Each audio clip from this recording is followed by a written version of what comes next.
Simulan na natin ang ikasampung istorya. Ang Lich ay mga salamangkero na nag-alay ng kanilang sariling mga kaluluwa para maging immortal. Ang kanilang kasamaan ay nilalabag ang batas ng kalikasan, at ito ay naging dahilan para ang mga ito ay maging target ng atake ng imperyo, kahit pa na ang imperyo ay mapagbaya sa mahika at pangkukulam. Ang mga ito ay handang gawin ng kahit ano upang maabot ang kanilang mga layunin, kaya ang imperyo ay nag-utos sa Demon Corp, na ang layunin ay puksain ang mga Lich kahit nakapalit pa ang mga buhay ng mga ito. Dahil karaniwan din na maraming nasasaktan o namamatay kapag sila ay natatalo. At ang pangunahing dahilan nito ay makikita natin kung bakit. Balik tayo sa nakaraan, kung saan makikita si Raven sa isang misyon kung saan ito ay itinalaga para puksain ang isang Lich. Makikita ang pagpasok ni Raven kasama ng dalawa niyang kasamahan sa isang silid. Subalit pagpasok ng mga ito, isa sa kanyang kasama sa likod ay bigla na lang nasaksak at umangat sa ere. At ang ulo nito ay lumobo kaya ito ay napasigaw. At habang ito ay nakatuhog sa ere ay lumobo ang kanyang ulo hanggang sa ito ay sumabog. At dahil dito, nagulat si Eren at napalingon, kung saan ang isa niyang kasamahan na natitira ay napataob naman sa pangyayari. Dahil dito, napatanong ito kung ano ang nangyari at kung sino ang pumatay dito dahil wala itong ibang nakikitang tao sa kanilang likuran. At napaharap ulit ito at nakita nito ang Lich na nasa malayo. Nakita niya na hindi pa ito nakakaalis at hindi gumagalaw sa kanyang kinauupuan. Kaya napatanong ulit ito kung anong kababalaghan ang nangyayari. Pagkatapos ay gumalaw ang Lich at napatingin sa kanila, kung saan ang isang kasama ni Raven ay natakot at napasigaw. Nasabi nito na mayroon raid, at totoo nga ito na nabubuhay. Kaya ayaw nitong mamatay, kaya ito ay agad na tumakbo para makaalis sa silid kung saan sila naroroon. Ngunit ang Lich ay sumenyas ng kamay nito. Kaya habang ito ay tumatakbo, bigla na lang itong natigil dahil para din itong nasaksak at sumabog din ang ulo. Dahil dito, ay hindi makapaniwala si Eren sa nangyayari at napaisip ito, na naririnig lang nito ang mga nilalang sa isang alamat pero ngayon ay may nararamdaman itong di pangkaraniwang ginaw, kaya tiyak ito na ito'y naririto. Ang nilalang na ito ay itinuturing na pinakamalakas na familiar ng Lich na hindi nakikita, at ito ay ang raid. Kaya agad itong napatingin ulit sa Lich para tingnan kung ano ang gagawin nito. At dahil nararamdaman nito na ang raid ay malapit sa kanya, si Raven ay nagpakawala ng atake sa kanyang paligid. Subalit wala itong may natamaan dahil ito ay hindi niya nakikita dahil isa itong espiritu. At nang maramdaman ni Raven na may paparating na atake sa kanya ay ito ay agad na umiwas. Dahil sa sandaling matamaan ito ng karit, ito ay kaagad na mamamatay. Balik tayo sa kasalukuyan, kung saan naalala ni Eren ang dati niyang karanasan noong siya pa si Raven sa pakikipaglaban sa raid. At dahil may naramdaman si Eren na kakaiba, gamit ng kanyang instinct ay agad nitong itinaas ang kanyang espada kung saan naharang nito ang atake ng nilalang. At habang harang-harang nito ang karit ay agad niya itong inilihis at nilabas nito ang isa pa niyang sandata. Ngunit agad na nawala ang espiritu. At paglingon nito, bigla na lang nawala ang masamang presensya na kanyang nararamdaman, at dahil sa bilis ng pangyayari at pagkabigla, ito ay napaluhod na lang at napatanong kung ano ang nangyari dahil sigurado itong may naramdaman siya na naharang ng kanyang espada. At habang ito ay nakaluhod, ay naagaw ang atensyon nito dahil sa sigaw na kanyang narinig sa di kalayuan. Lumaban ka! Ito ay si Killian, habang hawak-hawak nito ang isang kawal na bigla na lang natumba. At dahil dito napatanong ito ng pasigaw kay Eren kung bakit ang mga kawal ay bigla-bigla na lang namamatay, at kung ano ang mga nangyayari. Kaya napaharap si Eren kay Killian, at muling naramdaman nito ang masamang presensya kung saan ito ay aatake kay Killian, kaya mabilis itong tumakbo at hinila si Killian papunta sa kanya. At dahil dito ito ay hindi natamaan ng atake ng raid. At dahil sa paghila ni Eren kay Killian, ito ay napatanong bigla kung ano ang nangyari at kung ano ang ginagawa nito. Ngunit napakagat na lang si Eren ng kanyang ngipin dahil sa kanilang delikadong sitwasyon.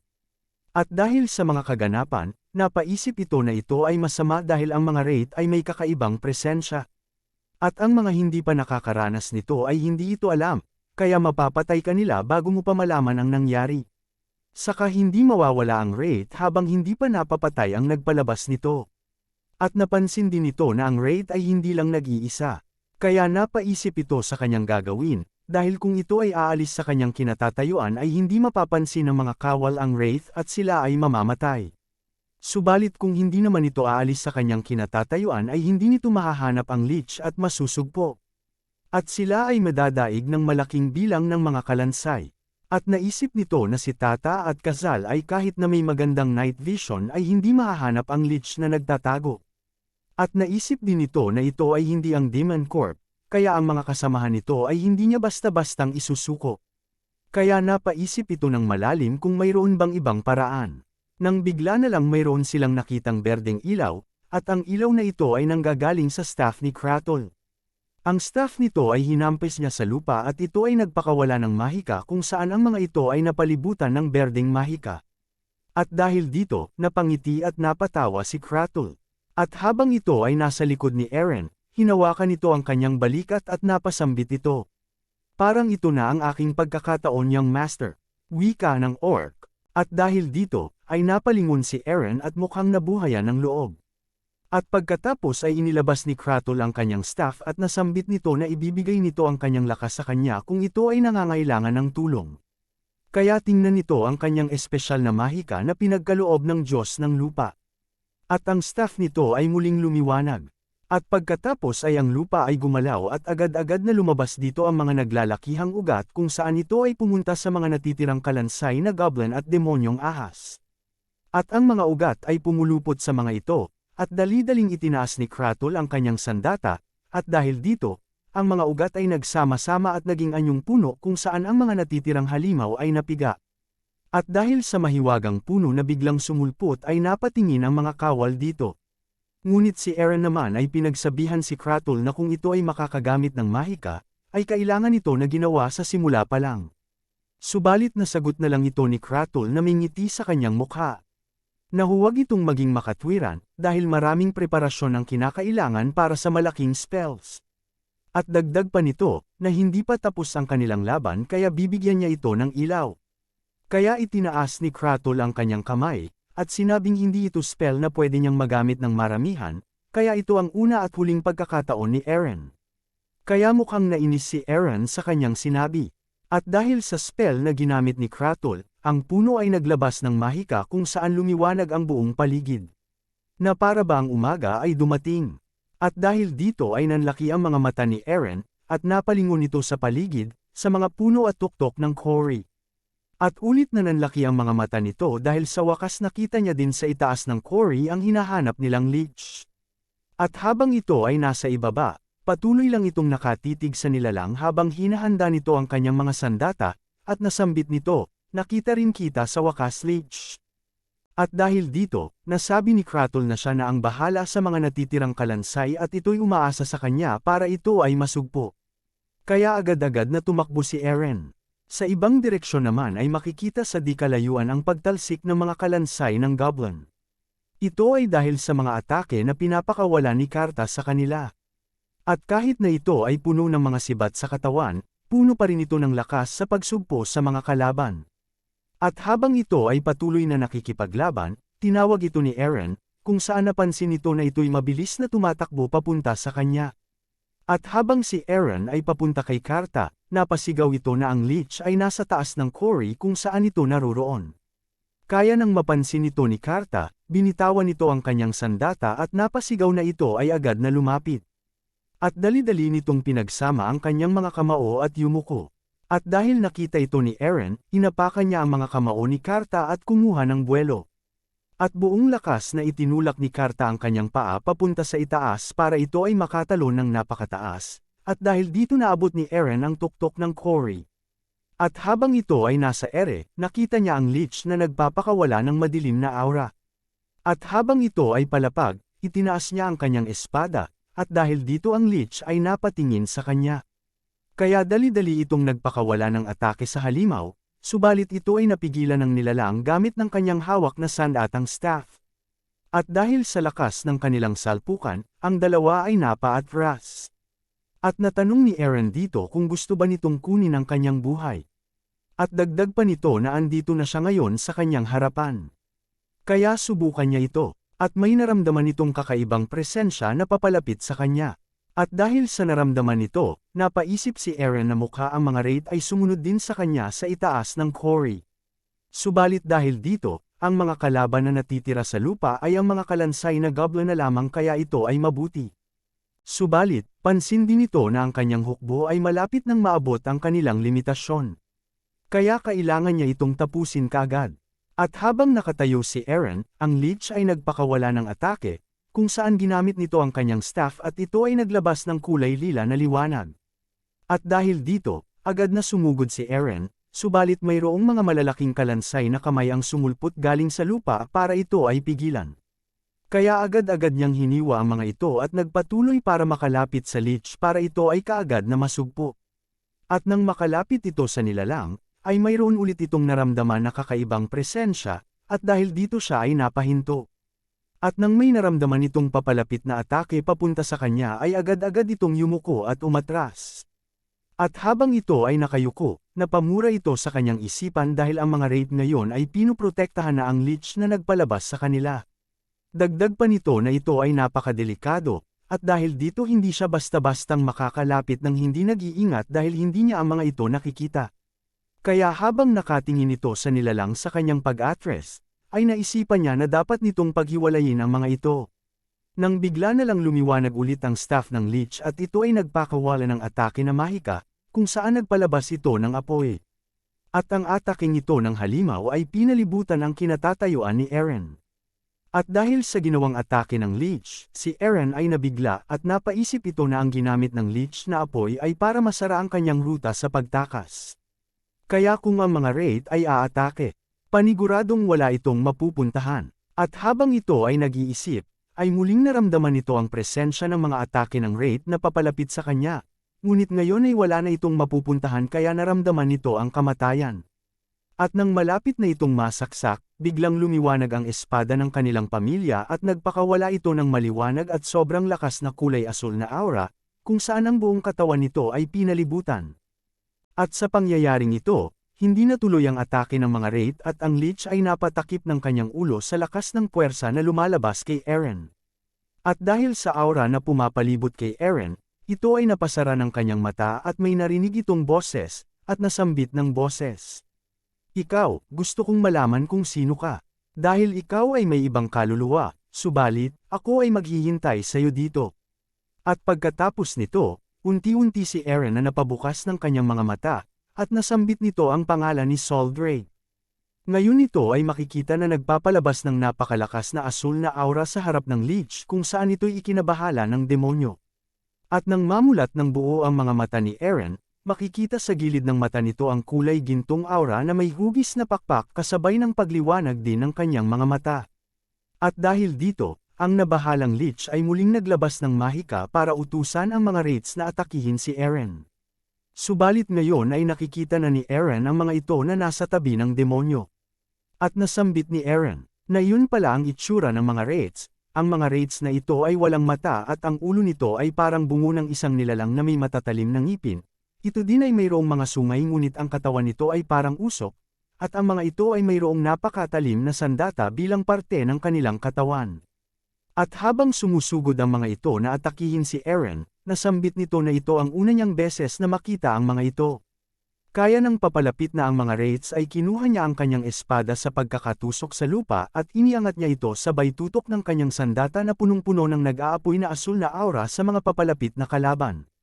At nang makalapit ang dalawang wraith, agad itong nagpakawala ng malakas na atake gamit ang kanyang aura galing sa kanyang espada kung saan ang mga wraith ay natamaan at nasunog. At dahil sa pagkasunog ng mga nilalang, ay hindi makapaniwala ang Lich kaya napaatras ito sa takot malapit sa gilid ng tuktok ng quarry. At habang nasa loob si Eren ng nag-aapoy niyang aura, hinawi niya ito gamit ng kanyang kamay at ito ay lumabas at unti-unting lumapit sa natatakot na demonyo. At pagkalapit nito, ay agad-agad nitong sinaksak ang kanyang ulo. At nasambit ni Eren na ito na ang kanyang katapusan habang nakatusok ang kanyang espada sa bungo nito. At dahil sa pagkakasaksak nito, ang demonyo ay napalibutan ng nag-aapoy na aura ni Eren at nasunog, na agad din itong ikinamatay. At sa pagkamatay ng Lich, si Eren ay napatingin na lang dito habang unti-unting nawawala ang maitim na aura nito at unti-unti itong nagiging itim na abo kung saan dinadala ito ng hangin. Makikita din ang pagkabasag ng kristal sa staff nito sa kanyang pagkawala. At dahil sa pagkamatay ng Lich, ang hukbo ng Pendragon ay nagulat dahil habang abala ang mga ito sa pakikipaglaban sa mga natitirang kalansay na goblin ay bigla na lang ang mga ito na nahinto sa kanilang pag-aatake at natumba. Kung saan napatanong si Karta, kung bakit ang mga ito ay napahinto bigla. At napasagot si Kratul na mukhang napuksa na ng Batang Lord ang Lich na kumukontrol sa mga ito, at ang hukbo ay muling nagulat, dahil ang mga kalansay na nasa lupa ay isa-isang nagpalabas ng itim na aura, at habang nakatayo ang hukbo, ang mga kalansay din ay biglang nasunog at unti-unti din na naging abo. At dagdag pa ni Kratul habang ito ay nakatingin sa kalangitan, dahil sa pagkawala ng kanilang leader, sila ay naging isa sa hangin at umakyat sa langit. At sa kabila naman, makikita din si Eren, habang nasa itaas ng quarry, na tumitingala kung saan papunta ang mga abo, at ito ay papunta pa itaas sa maliwanag na buwan, pagkatapos ng matagal at matinding labanan kung saan napakarami ang namatay. Makikita si Eren na nakamasid sa mga kawal na nagluluksa sa pagkawala ng kanilang mga kasamahan, at makikita si Killian na tinatago ang kanyang mga mata gamit ng kanyang braso, dahil hindi nito mapigilan ang matinding pag-iyak. At si Eren naman ay makikitang nasasaktan ng bahagya pero ito ay walang emosyon dahil sanay na ito sa mga ganitong pangyayari dahil sa oras niya sa Demon Corp ito ay normal na kaganapan sa araw-araw. At pagkatapos ng kanilang pagluluksa ay gumawa ang mga ito ng mga libingan para sa kanilang kasamahan kung saan makikita ang iba ay nagdarasal. At sa pagpatuloy ng gabi, makikita na tahimik na ang paligid sa kanilang kampo, at may nagbabantay na isang orc dahil napagpasyahan ng hukbo na bumalik sa kani-kanilang mga tent at magpahinga. Subalit si Eren ay makikita sa loob ng kanyang tent na naglilinis ng kanyang espada, ngunit ito ay napapikit dahil sa tindi ng kapaguran sa pakikipaglaban. Hindi nito naiwasan ang makatulog kung saan nabitawan nito ang kanyang basahan na ginagamit na panglinis sa kanyang sandata. At sa pagtulog nito, ay napanaginipan nito ang kanyang dating madilim na nakaraan, kung saan naalala nito ang araw na ito'y nabigyan ng isang sulat ng isang lalaki. At dahil sa sulat na ito, tinapik nito ang kanyang balikat at hinawakan ang kanyang ulo. Subalit ang sulat din na ito ang magbibigay ng pagkawasak ng kanyang buhay. Dahil makikita sa kanyang alaala na ito'y nagpupumilit na wala itong kagagawan, at ito ay hindi lamang pagkakaunawaan dahil ito ay na-frame up lamang. At kahit na ito ay nagpupumilit, nakita pa rin ito ang kanyang sarili na nasa loob ng kulungan habang nakagapos at sumailalim sa pambubugbog. Kung saan, habang nasa kulungan, ay tinatawag nito ang kanyang lalaking kapatid at kanyang ina. At makikita itong nakagapos sa gitna ng kanilang lupain habang umuulan at nakatitig sa tatlong pugot na ulo na nasa kanyang harapan. Makikita sa mukha ni Raven na nanlalaki ang kanyang mga mata habang tumutulo ang luha dahil hindi makapaniwala sa mga nakikita. At bigla na lang nag-iba ang panaginip nito at nakita nito na si Eren na nasa ganoon din na sitwasyon. At sa kaganapan na ito makikita na kasama ang kanyang pamilya, at umiiyak dahil sa pagkawala ng kanyang ama. At nasambit nito habang umiiyak na ito ay magiging isang Dragon Rider. At habang hawak-hawak ang kamay ng kanyang ama, nasambit din ito na ito ay magiging maayos na Pendragon kaya nagmamakaawa ito na bumalik. Subalit hindi na sumasagot ang ama nito kaya ito ay napaiyak na lang ng todo. At sa kasalukuyan, biglang nagising si Eren sa kanyang panaginip at ito ay punong-puno ng pawis at nag-aagaw ang hininga. At dahil dito ay napakagat na lang ito ng kanyang ngipin sa napanaginipan, at napahawak sa kanyang noo habang ito ay nakaupo. At di katagalan ay ito ay agad na lumabas sa kanyang tinutuluyang tent. At dahil dito napansin ni Kratul ang paglabas nito at napatanong ito kung bakit pa na ito'y gising. At dahil dito napatawag ito kay Kratul, at napatanong ito kung papaano itong nakakabantay at di pa nagpapahinga matapos ng lahat ng nangyari. Pero sinagot ito ni Kratul, na ang mga orcs ay malalakas kaya wala itong problema. At nasabi nito na kung pababayaan niya ang pagbabantay sa mga tao ay mas marami pa ang magiging sakripisyo. At sa sinabi ni Kratul, ito ay napalingon sa pinaruruunan ng libingan ng mga kawal na namatay sa kanilang laban. Ngunit kinuha ulit ni Kratul ang atensyon nito sa pagsabi na ang naganap na laban ay napakahirap. At sumang-ayon si Eren at nasambit nito, na hindi sila mananalo doon kung hindi dahil sa kanyang espada. Dahil ang espada ang nagligtas ng kanyang buhay. Sa sinabi ni Eren si Kratul ay napatingin sa sandata. At habang hawak-hawak ito ni Eren ay nasambit nito na ito ay ang pinahahalagahang espada ng pamilya ng Pendragon. Ang Widow's Breath. At ang espadang ito ay nagbigay sa kanya ng lakas para protektahan ang sarili nito sa mga sandata ng Wraith. At ang mga apoy na lumabas dito ay ang apoy ng puting dragon na si Sol Drake. Dahil sa sinabi ni Eren napatanong si Kratul, kung ang tinutukoy ba nito ay ang deity ng kagubatan.